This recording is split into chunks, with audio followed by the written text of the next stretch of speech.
Welcome to the D2 Baseball Podcast, your top source for all things D2 Baseball. Before we jump into today's episode, I've got some exciting news. Are you looking to reach a passionate, engaged audience? We're now offering ad spots on our podcast. By advertising with us, you'll connect with thousands of dedicated D2 baseball fans, including players, coaches, and avid supporters. Here's why you should consider partnering with us. Targeted reach. Engage a specific audience that loves D2 baseball. High engagement. Our listeners are loyal and tuned in regularly. Affordable rates. Competitive pricing for all budgets. Flexible formats. Choose from pre-roll, mid-roll, or post-roll ads. Interested? Email us at diviibaseball@gmail.com to learn more and secure your spot. Let's hit it out of the park together. Thanks for considering this opportunity. Now, let's get to today's episode of the D2 Baseball Podcast.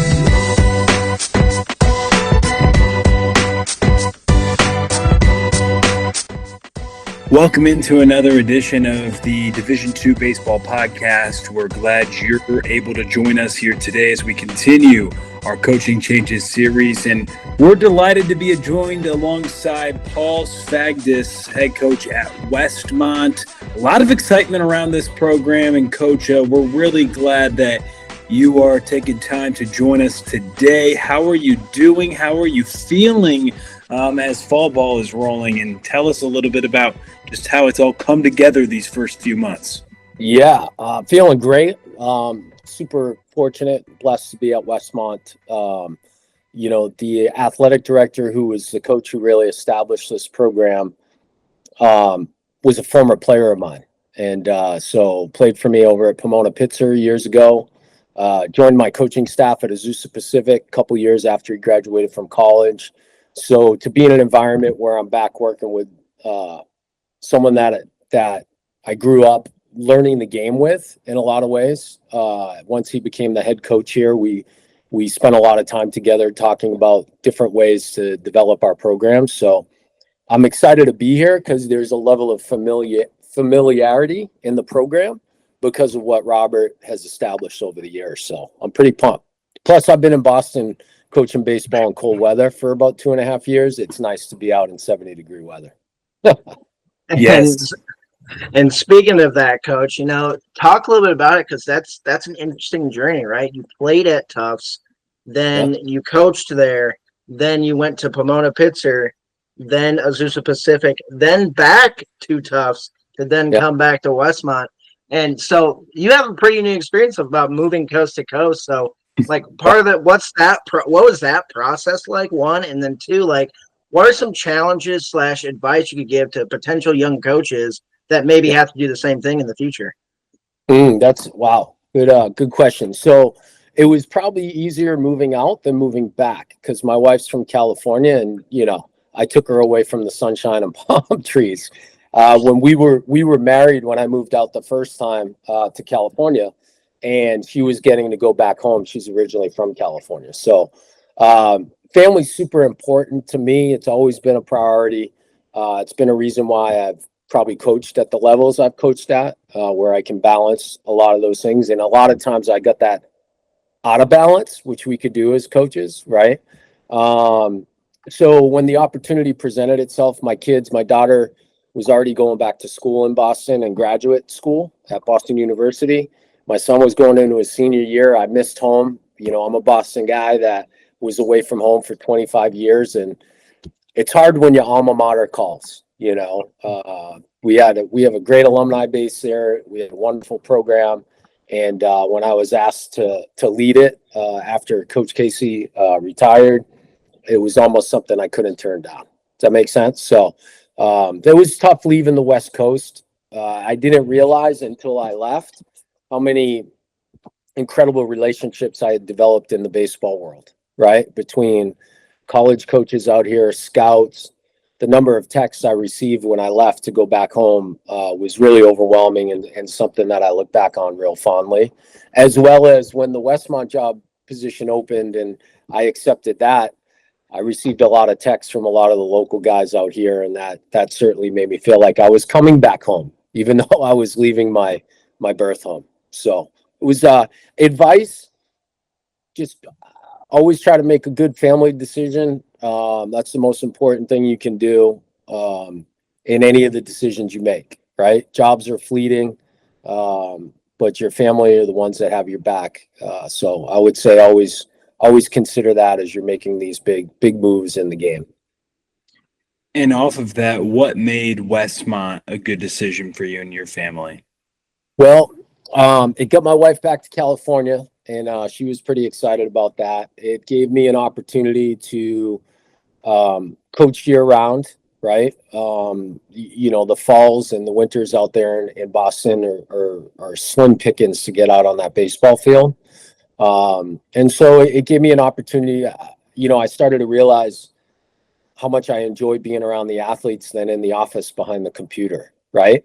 And so that was a big draw for me. And then to work with somebody that I have a lot of respect for. Again, I referred to Robert Ruiz, our current athletic director, the head coach here for years, that took these guys to the first World Series, I think maybe in school history a couple years ago. And then Tyler Latore did an incredible job with that crew and won the national championship, I think 2 seasons ago. It's a pretty nice space to be in when you have a lot of respect for the coaches you're taking over for and how they do things. And so, and I've seen the results of that even the last month. I was at an event, and Tyler Latore was there just a couple of days ago, and I was telling him how cool it is to take over a program where the kids already expect the best from themselves and practice with a championship attitude. And it almost feels like I just have to plug myself into the process versus create it. Does that make sense? Yeah, that makes perfect sense, Coach. So speaking of which, then, there's obviously some expectations to win after a 33 win season in the first year's Division II program. And now it was over the summer, it was announced that Westmont will now have full eligibility to compete in the postseason. How does that excite you to be able to, when you originally took the job, have to wait a year before competing in the postseason, but now immediately being able to compete in the postseason? And then 2, how do you plan to build off last year's success? Yeah, so I'm just getting a feel for the guys, but obviously the conversation I've had with them is I'm not trying to change anything. There's, you guys have done a really good job over the last few years. They have that championship culture and mentality. My job is just to enhance it and supplement it a little bit in different areas at times when I can, right? Based on my experience. So, I shared earlier before we jumped on the air, I think we had 7 guys going to the portal prior to the announcement that we were going to have full D2 playoff status. And they went in like most kids. They lost their coach who they love dearly. You don't know who the athletic director is going to hire, right? So that's obviously stressful for the athletes. And then after the hire and before the postseason announcement, 6 of those 7 pulled themselves back out of the portal and said, I want to stay on at Westmont, right? And they were all seniors, one sophomore kid who's going to be a sophomore. And it really, I told the kids, like, I'm going to relentlessly pursue positive energy. Like, I want this season to be great for those seniors that were willing to come back before they even knew a postseason was available to them. Does that make sense?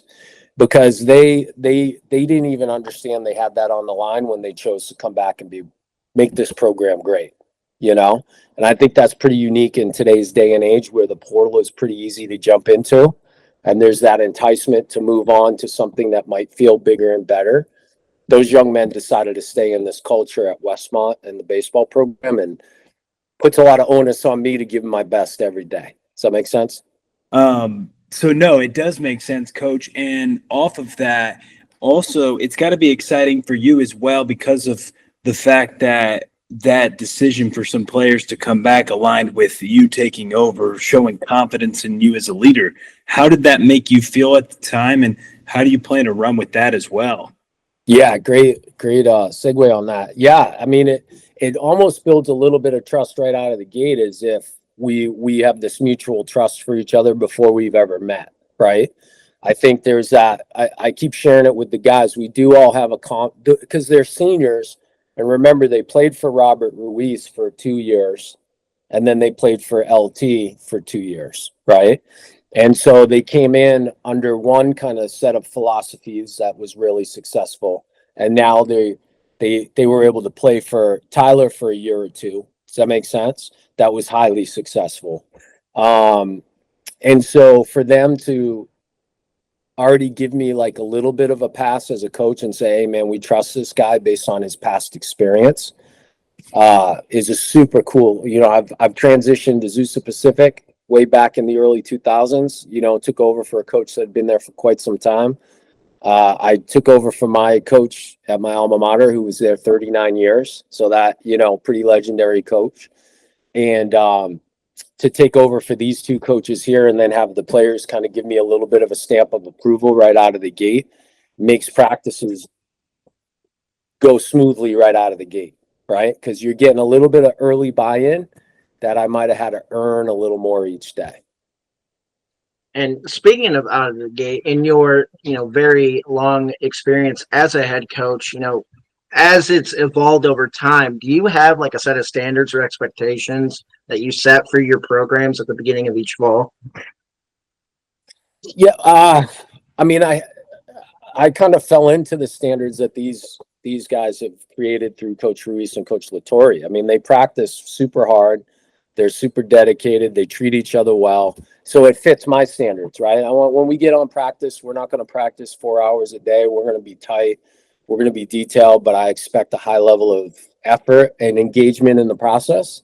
Well, they already have that. You know what I mean? So I didn't even have to create that standard, right? I guess the only thing I would say that I continue to want to drive into the guys is, like, I literally believe this. It's and I don't know if it's good or bad, but I'm like, if you're wearing a Westmont uniform, you can be an All-American. It's just some guys, it takes a little longer or they got to pull a little more out of themselves. But if I don't go into every day of practice believing that every single one of you guys can be that guy, I'm not going to be my best with every single guy on the team. And I think if you putting a uniform on, you should expect that from yourself. Does that make sense? So hopefully I'm driving that home a little bit with these guys. So maybe the expectation in practice to follow through on a process and be adjustable as an athlete mentally might be a bigger deal right now for me as I'm trying to build that into the kids. And that's something that when you say drive home, I'm sure it takes consistent messaging, just because there's 9 All-Americans and there's 250 Division II schools. But I completely understand what you're saying. Hey, you have this ability and you continue. That is a continual thing. Is that just to promote the self-belief in the guys themselves and their abilities that one day we can't get there, or hey, we're good enough now, just to build confidence in your team, in your players? I think it's more of like for them to understand how much I believe in them, and that sometimes I've seen a lot of guys go from redshirting at this level, at the Division II level. My experience at Azusa Pacific, where they were redshirted, they got limited time as sophomores. You look at our current guy, Daniel Patterson. What a year he had last year, right? You look at his season before, he had a nice year, but it wasn't comparable to his junior year. Does that make sense? And so someone might have said to me, you believe, I didn't see DP when he was a freshman, but if he wasn't playing and they were a good team, there could be a little bit of self-doubt in that young athlete, right? Like, I expect to play every day, or I expect more out of myself and I'm a 300 hitter, and I expect to be a 360 hitter. I think it's more about them understanding how much I believe in them, and regardless of, this is All-American status is a numbers game.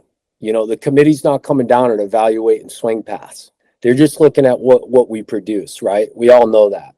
So if my pitcher's 81 to 82 with a bad spin rate, but he's got a 1.5 ERA and a 5-to-1 strikeout to walk ratio, and he's 10-1 on a team that's won 40 games, he's going to be on the list, right? So, and why can't you be that guy at 80, 81? That's kind of how now I get it, they're not all going to get there. Does that make sense? I understand that. But if that's not what they want for themselves, right? I just want them to know I want it for you, so I'm going to drive you in that space and tell you I believe that you're capable. Does that kind of make sense? And with all of that, that's just a fantastic way of putting it. With all of that, you bring up positive energy. You bring up, maybe a kid that thinks he's going to play freshman year, doesn't play. There's some self-doubt. And you bring up, like, kids coming back from the portal. In this day and age, with how easy it is to jump in the portal, how much value does that hold, being able to have that positive energy and believing in these players that maybe, they don't get many opportunities year one, but then going in the future, they will get more opportunities. Well, I'm hoping the portal is kind of fairly new. So I'm hoping, one of the things we've talked about as a coaching staff at Westmont is culture. How we want to create a culture in all our athletic programs that make it really difficult for some of our athletes to want to transfer out, right? Because it's so easy to do it now. And not that it's right or wrong to transfer, because there's plenty of great young athletes that have transferred. I've been the benefit of that at times. And that was the right move, right? It was the right space for them to go somewhere and be in a different environment. But we want to create that culture. So hopefully, I think, players need to know their coaches believe in them, right? And sometimes I'm even honest. I'm like, I know you want to punch me right now because I'm not playing you. But I think you got a lot in the tank and you're going to get there. It's just not the right time right now, but I'm going to keep working as if it is. Does that make sense? And hopefully there's an authenticity to that, and they want to stay around, because they also have to see their improvement as an athlete, right? So if I really believe in those guys and we're practicing and inter squatting, and I'm not giving them opportunities in inter squads to show that they're capable, well, then my words aren't matching my actions. Does that kind of make sense? So that's a big balance, especially when you have a larger squad size. Other than the weather, which you brought up, which is vastly different on the East and West Coast, and maybe this contributes to this next question or not, what are some of the biggest differences in terms of style of play and just way that you coach a team, depending on where you are geographically? That's very good. So when I went back and coached at Tufts, I used this illustration. So now we listen to a lot of music in practice. And so the New England, I'm making a huge generalization. So I'm glad I'm not on social media, because I'll probably get ripped from you, Lowell, and BC and these guys, and the Harvard coach. But I think the Boston kids grow up learning how to be tough early on and playing hard. Does that make sense? Like playing hard. And what I've seen is there's a toughness and a aggressiveness in which they practice. That's like, I tell them, you guys practice and play like you got Rage Against the Machine in your earbuds up to 10. It's 100 miles an hour. Like, I'm going to run through a wall and I'm going to beat you physically by being that tough, aggressive type of athlete. Does that make sense? And what I've noticed in being out in California is they play more. There's 2 or 3 sport athletes back east that we're recruiting from, right? Because we're football kids and basketball kids. Because even though baseball it's becoming less of that in New England, because now there's more year-round stuff with indoor facilities. So kids are becoming a little more like, I shared it with my Boston guys. I was like, you guys, we need Latin music at practice. It's a little more rhythmic than Rage Against the Machine, right? It's upbeat, but we move our hands. We're a little softer moving. Same thing at the plate. We want to have fast hands, but we don't want to be moving all around and being too stiff. Where when I come out to California, and I have a lot of kids that are from California, they already understand that baseball tempo, because for all year they're playing baseball, travel ball, right? January, I'm out seeing games. February, they're from Arizona. And so they just stylistically, they play a little differently. And, with that of playing differently, you mentioned, in the Northeast, there's 2 or 3 sport athletes, and you were a 2-sport athlete yourself when you played. And not only that, when you coached, at Tufts, you were a two-sport coach, and then at Pomona Pitzer as well, you were a two-sport coach. In your experience, especially coaching a sport like football, have you applied anything that you've learned in coaching football to now coaching in baseball? That's a good question. I've applied. So yes. And what I would say is the athletes, and my Tufts guys would ask me, well, how are we different than the California guys? I'm like, you're just as athletic. You just haven't played as much year-round baseball. Does that make sense? Like, they're just the talent at BC and Harvard and all. Like, I'm like, these guys are real talented kids, but they were also a linebacker or a quarterback, or they weren't. They were playing hockey. You know what I mean? Which is a tough sport. So I'm not throwing shade on it. I just think stylistically it's a little different, right? So you have to adjust as a coach. Going back to football, one of the things that I think baseball is such an individual sport. Everyone can be the quarterback on a given day. Anyone can be the hero or the quarterback throwing a pick six. Bases loaded. I'm the 8 hitter. I punch out, right? I'm the quarterback that just threw the pick six, 7 hitter, guy on second, rip a double. I'm the quarterback that just threw a 60-yard touchdown pass because I opened the game up for us. Does that make sense? But football, there's only one guy or two guys that have that spotlight position. The rest are doing all the hard work, right? We might call those guys in baseball role players. Does that make sense? The guys that had the 10-pitch at bat prior to the guy that had the big hit or the home run. It's like that offensive lineman that didn't give up any pressures that day. But no one would really see that unless they understood the game. Does that kind of make sense? So I think one of the things I've tried to do is say, hey, I know you might not love your role all the time. And we can talk about how your role can expand as an athlete. Your role is integral to the success of this team, right? Whatever that role is, pinch hitting off the bench, a defensive late sub, a middle reliever that gets us to the back end of the bullpen, right? Every kid should want to be a starter and be the front end guy, or maybe the back end guy now, because that comes popular, right? I'm the closer, or I'm a front end guy. Nobody likes to say, hey, I'm the guy in the fourth when the wheels are falling off the bus, But there's plenty of times when that happens, that guy that comes in keeps us in the game and we get the sticks going and you win. And when I've been coaching long enough to know, it's been very few times we've won a division or gone to a regional by being up 6 games in the conference. It's always been 1 or 2 games that the conference winner is up over the next best team. Does that make sense? So maybe trying to bring back a little bit of that, or offensively. Hey, some guys are offensive linemen and some guys are wide receivers. I kind of use those illustrations. This guy's a little fancier than you are. I'm okay if you swing and miss more. Okay? I'm not okay if you swing or miss more.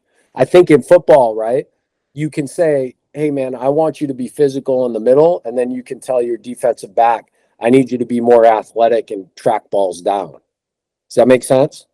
And I want them not to feel like they've been cookie cuttered, but we put everybody together and they all do different things. So the expectation on them as an athlete can be different.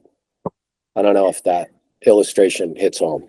It hits. And I think it will hit for a lot of people just because football is very common. It's consumed by a lot of people. And so a way to deliver a message from your perspective as well, I think it's just another way somebody can consume something. But I do want to go back to something you said about 1 or 2 games that you win the conference by the tight margins. It gets down the stretch. But the final year before you went over to Azusa Pacific, you take an 18-0 conference record as well. So you did dominate in that respect, I believe. Final year at Pomona Pitzer when you had 35-5 record. Do you remember that season? And was that that was a pretty special season? Yeah, that was good. Those are rare. Those are those unique, special things, right? The year before we were 18-0 and and 36-7. We were 24-12, and it was a 1-game spread between us and Cal-Lu when we were over at Pomona Pitzer. If you're referring to the Azusa, my last year at Azusa, It was coming off the COVID year, and they potted us. So we played Point Loma like 14 times, and we played Biola 14 times.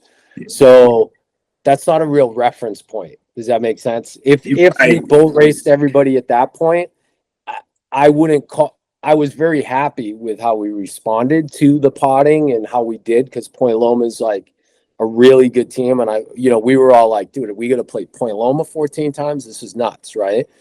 But we got potted with like Point Loma, Concordia, Biola, so we didn't have to travel.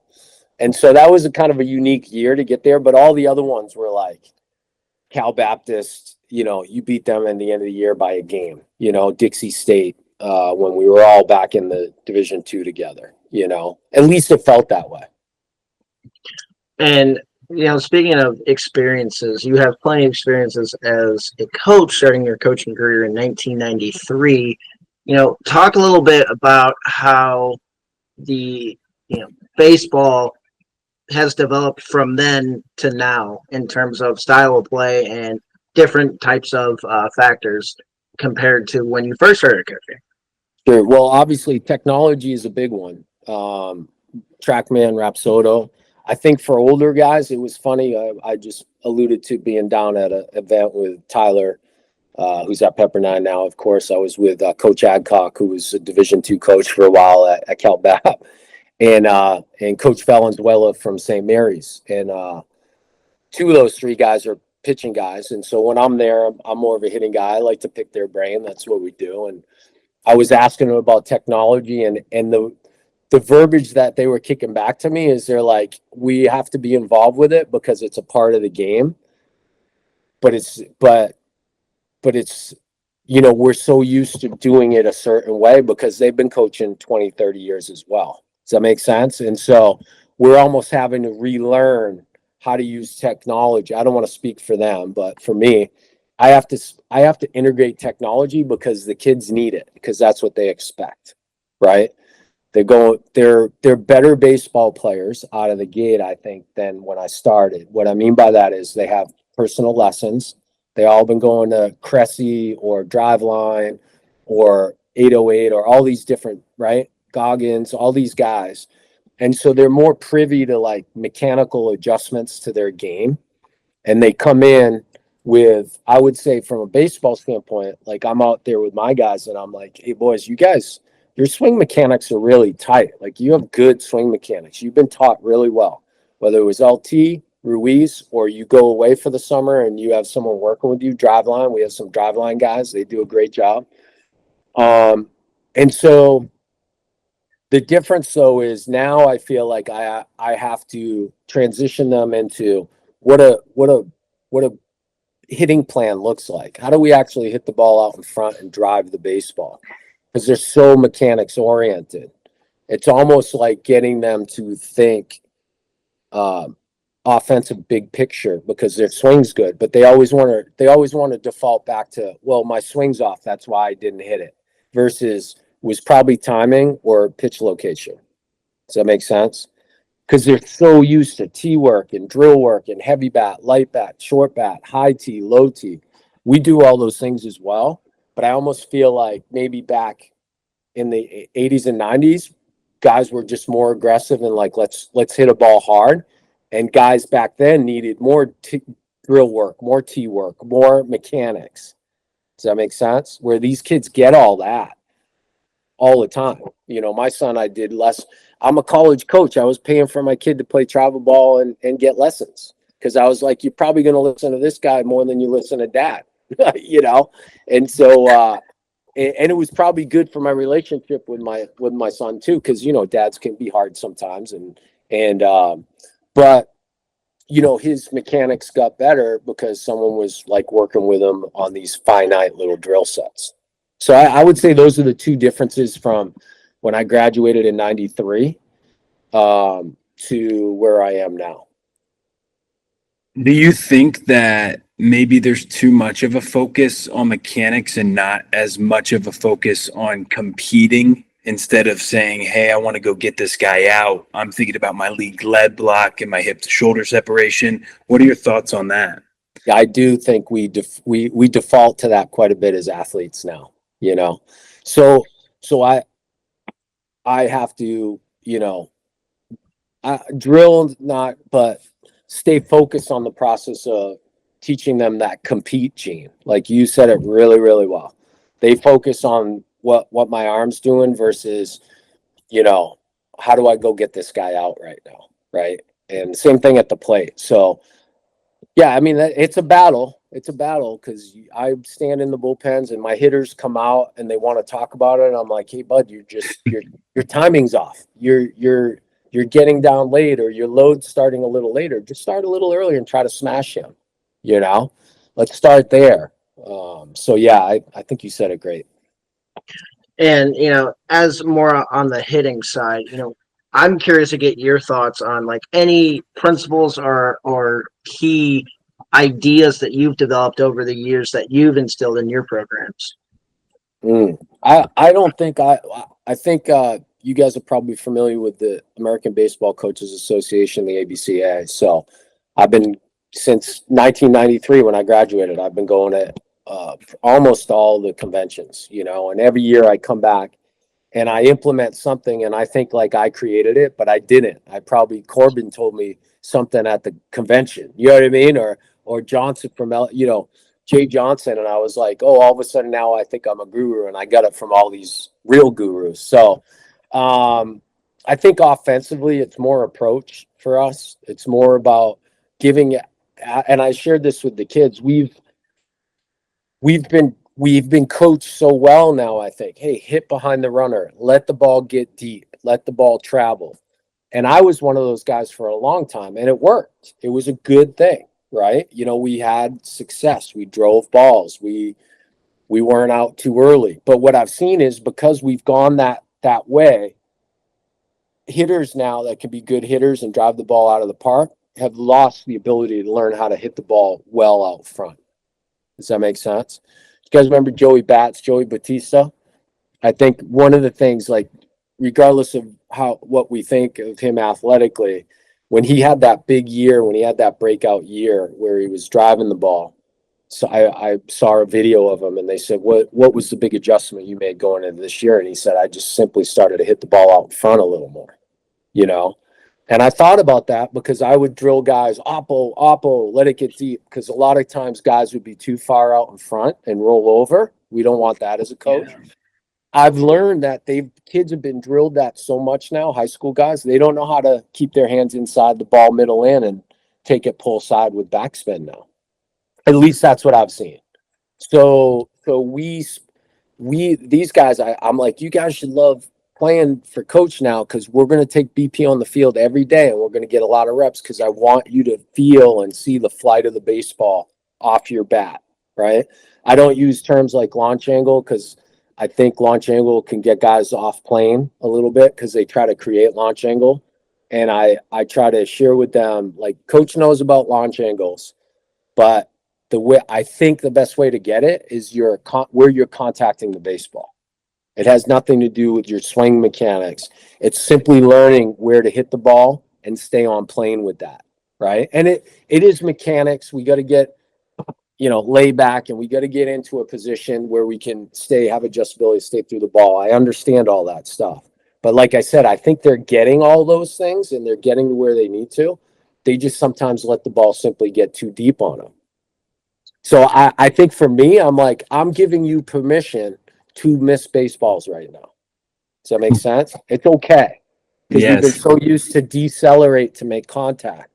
I'm like, do you ever see a big leaguer decelerate? He's swinging through everything, good or bad. We're gonna swing through it. So I think maybe those are the things that I've grown into from when I was younger to where I am now. And hitting is just hard in general. I think, sometimes the casual fan may not understand that. And I know us being baseball guys, we understand it, but it's frustrating to try to do that at a high level and be so consistent and deal with all the failure that you have to deal with. But a guy who didn't fail all that much, he was an All-American under your direction. Now you get to see a familiar foe. Coaching when you go up against Azusa Pacific, what's that going to feel like for you? Against Kirk Neuenhuis? Yes, sir. Oh man. Well, he's the nicest guy you're ever going to meet in this situation. When you get on the field with him, I'm afraid he's going to come over and take me to the ground. He's a competitor. I'm super close with Kirk. Obviously, he coached with me. That was a cool blessing to be able to coach. I've had a bunch of former players that I've had to coach with. I really enjoy that. He was one of them. I was so happy. You don't ever want to leave a place you've been 19 years and it was going great. I felt like, God was bringing me back to Boston, or I was being selfish. I don't know. It could be both, maybe. And knowing that he was going to take over the program really made it a lot easier for me to leave, right? Because I love those kids over there. Just like I'm learning to love the kids here, just like I love the kids back at Tufts that I left behind there, right? And so you want them to be taken care of. So it's going to be interesting being in the third base dugout back at Azusa. 19 years in the first base dugout, that'll be different. But I think it'll be fun. I enjoy going into a game where I used to have to play Robert Ruiz at Westmont, and I hated losing. But at the end of the day, if it was Robert beating my team, there was something like that, older brother or dad guy, like you're my kid, like where I'm like, all right, if anyone's going to beat me, I'd rather have it be Newey than anybody else, So I think it's going to be great. Although there might be a little rivalry starting, so we'll see if it gets a little frisky. Hey, yeah, we will definitely see if it gets a little frisky. But I wanted to expand a little bit on that, like player coach tree. You mentioned Robert Ruiz, he played and then he coached at Westmont. Kirk Nerdine, so there's specific. Also, Stephen Vogt, who now manages the AL Central champion Cleveland Guardians. Obviously, they had to have learned a lot from you and yours, in terms of coaching them. But kind of flipping it on the other side, in their coaching experiences, have you learned anything from them? Yeah, 100%. So Robert and I have talked a lot about hitting through the years. So even though I said like we have to deprogram some of the mechanics, he and I have he's taught me some things on some mechanical things that I thought he did an incredible job here with his athletes. Kirk brought a whole new level of the game to me as a former big league player, right? And so demeanor, how you're interacting with the kids is super important. And so I took a page out of that. Adding a running game, at Azusa, you don't feel like you needed to run very often. So sometimes I would handcuff myself athletically and not put guys in motion because I felt like we had enough guys. I didn't want to run into outs, if that makes sense. I think Kirk taught me a little more strategic way to use the running game like a professional team would in moments. And I thought that was very helpful. And then Voter, I mean, holy smokes, what an incredible first year for him. I'm not surprised. I think one of the things that he's helped me with is observing how he interacts with his athletes and his assistant coaches. So he said this to me multiple times. He's like, I've talked to him. What's it like? How's it going? What's it like dealing with being a part of a big, you were a player and now you're running everything, right? And he's like, I really got to give my guys on the staff like autonomy to coach. You know what I mean? And freedom. This is your role. This is what you need to do. And then I can be the guy that helps manage the guys and the personality and make moves during the game with the collaboration from his staff, right? But I really get to give them that freedom to be themselves and coach the guy, so to speak. He probably would say it better than I just articulated it.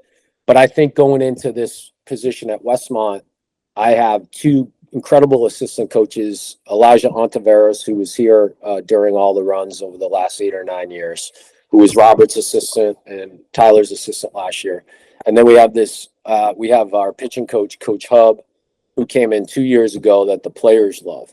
And it's the first time for me as a coach that I'm coming into an organization where I'm inheriting a coaching staff, right? Usually you come in and your coaching staff dissipates because they go, well, my head coach left, I'm moving on. Do you know what I mean? I shouldn't say the first time. At Tufts, I inherited the staff, but I knew all those guys, right? They were all, one was a former player of mine at Azusa Pacific, who happened to be the full-time assistant there when I got the job. So I was inheriting guys that I already knew. This is a new structure for me. So I think with Vote, some of those coaches that are on a staff, some of them were former coaches for Tito. Some of them are guys they brought in from different organizations, right? And they put a staff together. And I think from his perspective, early on, at least from what I was hearing, is it was his job to help gel that staff. Make sense? So right now, I've been trying to live that out with my, we have a couple walk-on coaches too that were here the last few years.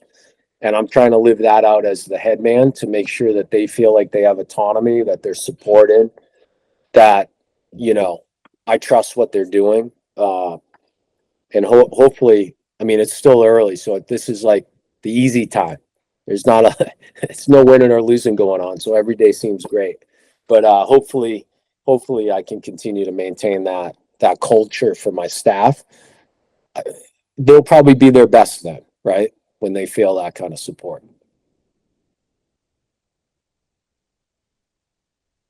And when you talk, I mean, it makes sense too, because when you inherit a staff, it usually comes after a program has had success, right? Opposed to, okay, we're getting this out of there. So that's probably helpful in terms of keeping the culture, because the pitching coach is primarily responsible for the whole pitching staff's culture. Same way, I mean, I know it all falls under your umbrella, but that continuity and what you say about Vote, like that being a big part of your job, it shows that, especially when the staffs are more extensive at the higher levels, like everybody being on the same page is more crucial than some people think, because sometimes you may not see the pitchers practice, or you may not, because everybody's got to get their work in. Yeah. Yeah. And then I also think one of the things that Voter does really, really well is I've used this terminology. He's an incredible leader, but like an empathetic leader. He understands what guys are going through because he's done pretty much everything at a big league level. Plus, that's just his nature. That's who he was as a leader and captain at the Azusa program. That's who he was as a big league player. That's why every clubhouse loved having him around. He had this ability to identify with all the people that are there, right? So we'll talk quite a bit, and it's usually less probably. There's a little talk about baseball, but it's more life. We're pretty close outside of baseball. But there's this idea like, how many times do you have a touch point with your athletes as a head coach? That's what I've noticed with him. So if you go down to a big league game, you can notice there's touch points for him with his players.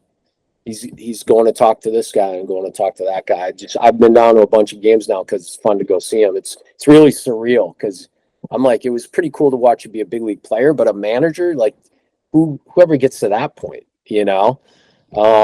So I watch him though, how he interacts with his athletes, and that's probably under the umbrella of why he's like, hey, I got to give the coaches freedom to do their role and understand they have the freedom and capacity to do it well, which then allows him to have all those touch points with the players. So because I've inherited a great staff that has a great culture, for me right now, it's been, hey man, I make sure I touch in on each guy. Hey man, how are you doing today? How's classes? I thought you had some good swings yesterday. Oh, hey, how'd you think your bullpen was today? Right. So I'm really fortunate, but I think I learned that from watching Vote do his thing. And he's just doing it for the first time, but he's pretty special. And speaking of pretty special too, on the end of, you have a staff that comes back. You have 6 of the 7 players that entered the portal withdraw and come back, and then that potentially allows you to then begin recruiting for the future years at a sooner date, and then in terms of, creating those touch points, what's the impact of, talking to recruits at a certain time, or talking to recruits to be able to say, hey, come to Westmont, here's why? Yeah, well, I think, again, having Elijah Ontiveros is our recruiting coordinator, so he's incredible. He understands the culture, so he does a really good job with the families really identifying those reasons why Westmont is special. From as I'm gathering, I think it's culture, it's team culture. Guys treat each other well. They're all committed to playing high level baseball. So that's would be my culture that I would hope to create. That's already here. And then the only thing I would add to that is, leadership and who these guys are becoming as young people on and off the field is not just a cliche for me. It's why I do what I do. So for a parent or an athlete that comes in, I want to make sure they recognize that every step of the way, we're trying to build this leadership component in you. And maybe this others focused mentality where I expect all of them to do incredible things. Obviously, we talked about being an All-American. I expect them all to get incredible jobs, be CEOs, doctors, whatever they want to do, and do it at a high capacity. But I want them to understand the value of how are they using that to have an impact on our community, our society as a whole, right?